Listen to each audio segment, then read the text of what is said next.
Hi everyone. So my name's Lauren. The video I chose is called "Left Behind: America's um, Homeless Crisis," and it focused on four different cities. It was San Francisco, Seattle, LA, and Portland.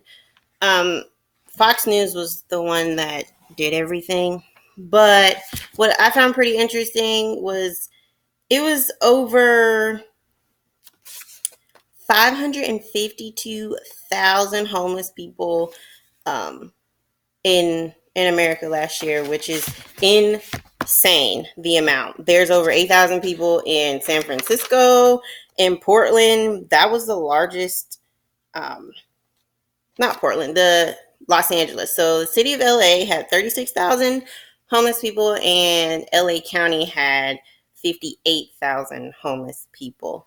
It just kind of went on to discuss, like, okay, how do we solve this whole homeless crisis? A lot of the,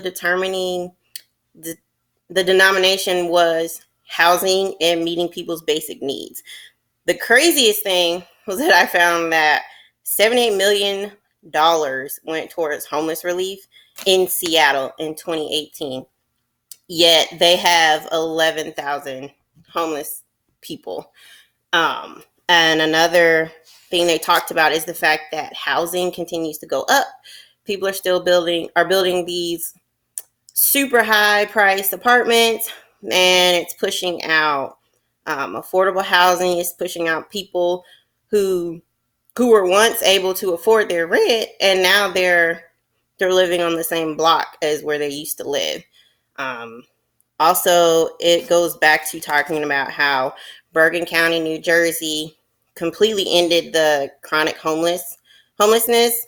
Um, and the main thing they focused on was providing basic needs and the fact that everybody has to work together, not just individual communities or individual services, but you have your politicians, your law enforcement, you have charities, organizations, everybody's on the same page.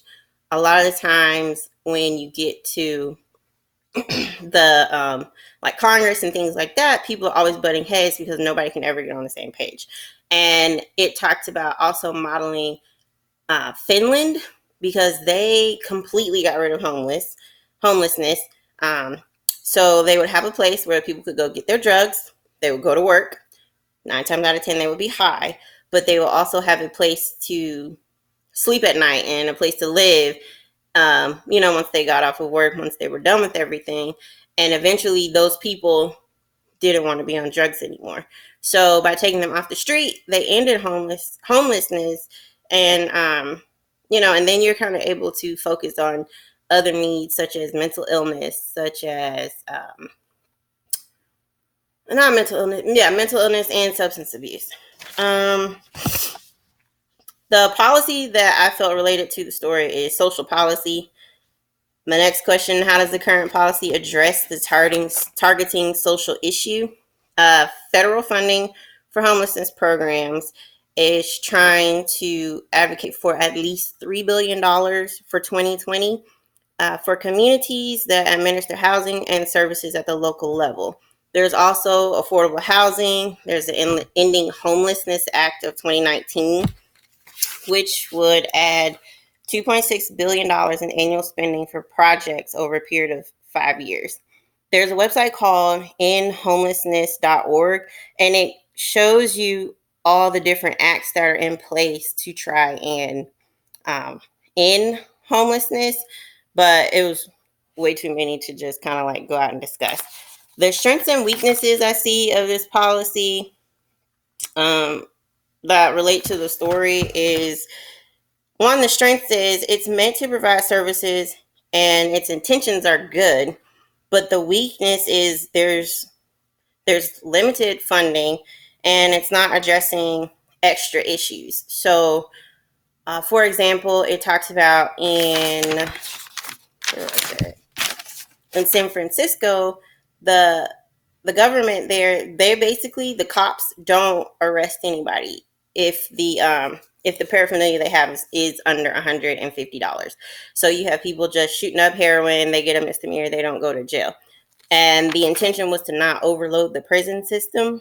But at times I feel like when a homeless person can go to prison, they're kind of able to get the services that they need, especially if they're suffering from substance abuse or, psychiatric disorders, things like that. Um, Next question. My recommendation for a policy change would be focus on housing and basic needs. The policy should just focus straight on that, because if you're able to house somebody, you're able to feed them, clothe them, give them water, just like Maslow said, like if you can sustain those bottom line basic needs, then you're able to build and continue to help them. And also, I don't think it would hurt to try what Finland did, maybe like in a small homeless community, and see if that would help, but also get more people to care and not be so desensitized to it anymore. There was a picture in the video where it showed a corporate businessman literally walking over a homeless man who was asleep, and it just seemed like it was like an everyday thing, and it's part of their day. Also, look at not having rent go up all the time, or finding a way to even turn old large buildings into housing. The last question, how can social workers promote changes? So I said talking to the people on the street. Oftentimes we just do what we think is best for somebody, and we never even ask them, what do they want? What are the problems? What do they need? We just go out and do it. Also, as a social worker, once housing has been established and basic needs are met, just helping them with job skills, basic life skills, how to budget. Like the old saying is, you can, I think it's like you fish for a day, but if you teach them how to fish, they'll be able to fish forever.